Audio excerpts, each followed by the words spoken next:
1 minute ago, 15,000 doctors just walked off the job. Britain is on edge. The NHS is drowning in flu cases. And Westminster is in chaos. This isn't a drill. This isn't a threat. At exactly 7 o'clock a.m. this morning, December 17, 2025, resident doctors across England abandoned their posts. 5 days. No negotiations. No backup plan. Prime Minister Keir Starmer called it reckless. Health Secretary Wes Streeting called it dangerous.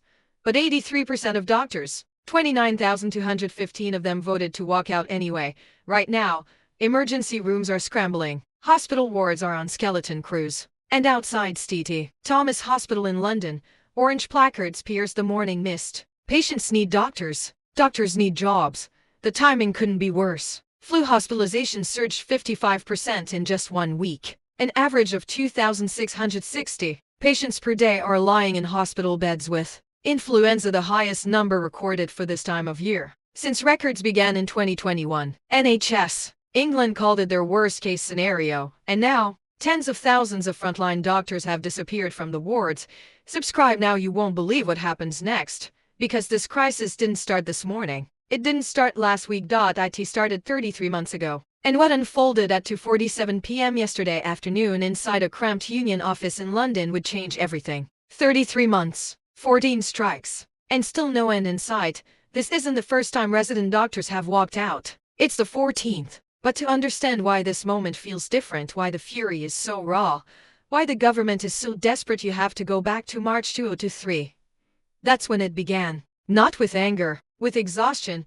Resident doctors, the 70,000 qualified medics who form nearly half of England's entire doctor workforce, were drowning. After finishing grueling 5- or 6-year medical degrees, they entered an NHS that paid them less than it had in 2008. Not in nominal terms, in real terms. The British Medical Association calculated a 20% pay cut over 15 years when adjusted for inflation. A first-year resident doctor earned £38,831. Decent, perhaps, until you factor in the student debt often exceeding £100,000, the night shifts, the weekend rotations, the placements scattered across the country that forced young doctors to rent flats they could barely afford in cities they never chose. They weren't asking for luxury. They were asking for restoration. 26% to make up for what they'd lost. The government refused. In 2023 and 2024, Westminster offered pay rises totaling 22%. Then in 2025, another 5.4%. Nearly 30% over 3 years. Wes Streeting stood at the dispatch box and called it the largest pay rise of any public sector employees. But the BIMA said it wasn't enough. Not even close, because while nurses, teachers, and civil servants received modest increases, resident doctors faced a different crisis entirely. They couldn't find jobs. In 2025, more than 30,000 doctors applied for just 10,000 specialist training posts. Fully qualified medics, some with a decade of experience, were competing against international graduates for positions that would allow them to progress in their careers. Without those jobs, they were stuck, trapped in limbo, earning less, working more, with no path forward. The strikes began, small at first, then relentless. Days turned into weeks. Weeks turned into months. Each walkout caused chaos, canceled operations, delayed appointments, patients left waiting. But each time, the doctors came back. And each time, Westminster held firm. We will not be held to ransom, Streeting said in Parliament last September. The BIMA responded with more strikes. By December 2025, public opinion had shifted. A YouGov poll showed 53% of Britons now opposed the strikes, a record high. The sympathy that once carried the doctors through their first walkouts had evaporated. Newspapers ran headlines about self-indulgent medics. Social media exploded with fury. And then the flu hit. Early December brought something virologists called H3N2, a mutated strain of influenza. Not more deadly, not harder to treat, but aggressive, fast-spreading, and early. By December 11th, flu hospitalizations had surged to 2,660 per day. NHS England issued a warning. This was the worst-case scenario they'd feared. Hospital trusts across the country declared critical incidents. Corridors filled with patients. Staff worked double shifts. A&E departments buckled. Westminster saw an opening. On December 12th, Wes Streeting made a final offer to the BIMA, but no one saw what was coming next. The offer landed like a bomb. December 12th, 2:47 p.m. West Streeting stood before cameras outside the Department of Health and Social Care. His face was tight. His voice carried an edge that hadn't been there before. "We are offering resident doctors a pathway forward," he said. 4,000 additional specialist training posts by 2028. Emergency legislation to prioritize UK-trained doctors. Coverage for exam fees and expenses. He paused. "Let the cameras zoom in, but we will not offer another penny in pay rises. The 30% increase they've already received is final." The room went silent, then erupted. Journalists shouted questions. Streeting raised his hand. "The BEMA has been given until Monday to respond. If they proceed with strikes during the worst flu outbreak in years, they will have blood on their hands." Blood on their hands. Within minutes, social media exploded. #doctors strike trended across the UK. Twitter became a battlefield. Angry patients posted stories of cancelled surgeries. "My father's hip replacement was postponed again because of these strikes," one woman wrote. "He's 74 and in constant pain. How is this fair?" But doctors pushed back. "We're not asking for yachts," tweeted one resident doctor from Manchester. "We're asking to afford rent. We're asking for jobs. We're asking to not be treated like disposable labor." After spending 6 years training, the numbers were impossible to ignore. 30,000 doctors competing for 10,000 positions. Qualified medics working agency shifts because they couldn't get permanent roles. Others leaving the NHS entirely, heading to Australia, Canada, anywhere that valued their expertise. "This isn't about pay anymore," said Dr. Sarah Chen, a fourth-year resident doctor in London, speaking to Sky News. "It's about whether this country wants to keep its doctors at all." By Friday morning, the BEMA had launched an online poll. Simple question: do you vote to call off December's strike action, or do you vote to continue? The government waited. Starmer appeared on breakfast television. "It would be beyond belief," he said, his voice measured but firm, "for doctors to strike while the NHS battles a flu epidemic. We've made a fair offer. We've given them a chance to postpone until January. This is their moment to show they care about patients more than politics."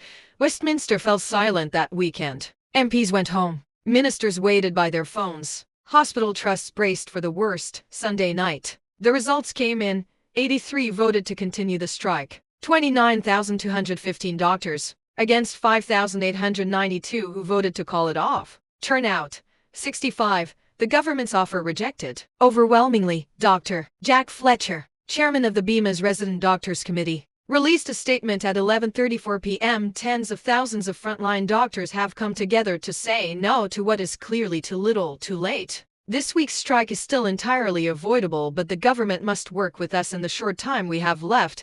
By Monday morning, the fury was everywhere.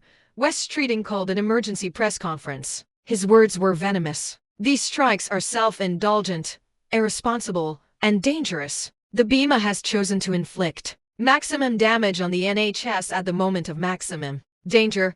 Keir Starmer told the Commons Liaison Committee he was gutted. 10 out of 10. He accused the BEMA of losing the sympathy of the public and urged individual doctors to push back against their union. Daniel Elkels, chief executive of NHS providers, said, "This vote is a bitter pill which will inevitably result in harm to patients and damage to the NHS." But the doctors didn't blink. Tuesday, December 16th. Final preparations. Picket signs printed. Orange high-vis jackets distributed. Hospitals activated emergency protocols. And then at 6:59 a.m. on Wednesday morning, December 17th, it began. 7 o'clock a.m., December 17th, 2025. Across England, 15,000 resident doctors walked out, not quietly, not apologetically. They marched outside St. Thomas Hospital in London. The first picket line formed in the pre-dawn darkness. Orange umbrellas, orange hats, orange high-vis jackets glowing under streetlights. Placards rose into the cold morning air. "Patients need doctors. Doctors need jobs. Pay restoration now." By 7:15 a.m., the line stretched to blocks. Inside, the wards went silent. Consultants stared at half-empty duty rosters. Nurses moved between beds, trying to cover the gaps. A&E departments that normally ran with 6 doctors suddenly had 2. The phone started ringing. "We're at breaking point," said one senior nurse at Royal London Hospital, speaking on condition of anonymity. "We were already drowning in flu cases. Now we've lost half our doctors. I don't know how we're going to make it through tonight, let alone 5 days." By 9 o'clock a.m., the country was watching. BBC News went live from outside Guy's Hospital. Cameras captured doctors chanting, "What do we want? Pay restoration. When do we want it? Now!" The reporter's voice was steady but urgent. "This is the 14th strike in 33 months, but sources say this one feels different. The doctors aren't just angry. They're entrenched." Sky News interviewed patients turned away from routine appointments. One elderly man, his voice shaking, said, "I've been waiting 6 months for this procedure. Now they tell me it's cancelled again. I understand the doctors are frustrated. But what about us?" At 11:47 a.m., West Streeting addressed Parliament. He didn't hold back. "The BEMA has chosen to prioritize their fantasy pay demands over patient safety," he said, gripping the dispatch box. "They rejected a fair offer. They refused to postpone until after Christmas. And now, while flu patients lie in corridors, while elderly people wait for life-changing surgeries, these doctors stand outside with placards and slogans." His voice rose. "I am appealing directly to resident doctors today. Ignore your union. Go to work. Do what you trained to do. Because right now, you are losing the British public." The Commons erupted. Labour MPs applauded. Conservative Shadow Health Secretary Stuart Andrews stood. "We warned Labour that giving inflation-busting pay rises would set a dangerous precedent. And now we see the consequences of their capitulation."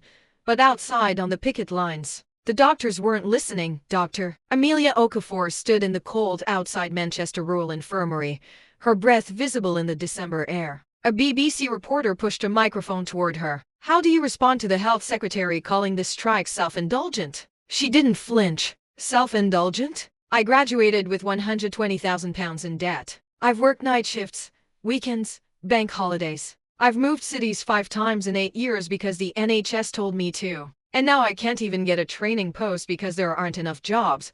Her voice cracked. "This isn't about greed. This is about survival." By 2 p.m., the first reports came in. Operations cancelled.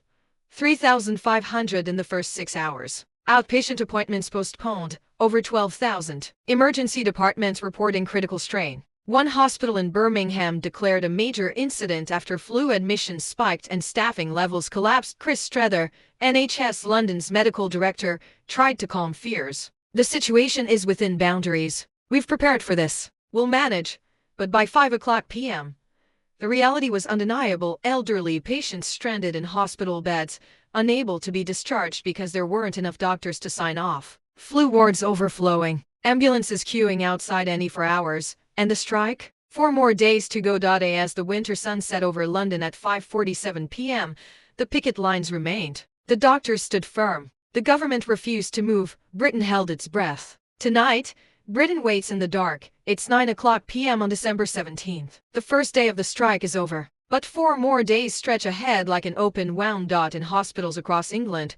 Skeleton crews work through the night. Consultants who haven't staffed any in years are back on the floor, triaging patients. Nurses are doing double shifts. Medical students have been called in early from Christmas break to shadow senior staff and fill gaps wherever they can. The flu keeps coming. By evening, NHS England released updated figures. Flu hospitalizations, 2,841 patients today, up from 2,660 yesterday. The trajectory is clear. By Friday, they expect over 3,000. And that's just flu. Winter vomiting bugs, respiratory infections, heart attacks, strokes. The NHS doesn't stop for strikes. In Westminster, the mood is grim. Government sources speaking to The Guardian tonight said Downing Street is reviewing all options but insists there will be no U-turn on pay. "We cannot reward this behavior," one senior advisor said. "If we cave now, every union in the country will hold us hostage." But the BEMA isn't blinking either. Dr. Jack Fletcher released a video message at 7:30 p.m. calm, defiant. 4 more days. "We didn't want this. The government forced our hand. They can end this tonight with a credible offer. Until then, we stand with our colleagues. The political fallout is already beginning." Conservative MPs smell blood. Shadow Health Secretary Stuart Andrews called for an emergency debate. Labour promised to fix the NHS. Instead, they've presided over the longest doctor strike in history. But it's the public reaction that will determine what comes next. On morning television tomorrow, newspapers will land with devastating headlines. The Telegraph: doctors' strike leaves elderly stranded in hospital for Christmas. The Mirror: NHS in crisis as flu surge meets doctor walkout. Even The Guardian, traditionally sympathetic to unions, runs a front page asking, is this strike going too far? YouGov will release a new poll on Thursday. Early whispers suggest opposition to the strikes has climbed to 58%. But among doctors themselves, support remains rock solid. Over 80%. They believe they're fighting for the future of the NHS itself. Because here's what nobody is saying out loud. This strike isn't really about pay anymore. It's about whether Britain still wants to train and keep its own doctors. Whether a generation of medics who spent 6 years in university, borrowed over £100,000, sacrificed their 20s for the NHS, whether they'll stay in a system that treats them as expendable. Australia is watching. Canada is recruiting. The Middle East offers tax-free salaries double what the NHS pays. So what happens next? The strike runs until Monday morning, December 22nd. Then doctors return, for now. But the BEMA has already launched a new ballot, asking members if they want to extend the mandate for strikes into 2026. West Streeting will face questions in Parliament next week. Keir Starmer's approval ratings will take a hit. And across England, thousands of patients will spend Christmas waiting for surgeries that may not come until spring. Tonight, Britain is a country at war with itself, and nobody knows who will blink first.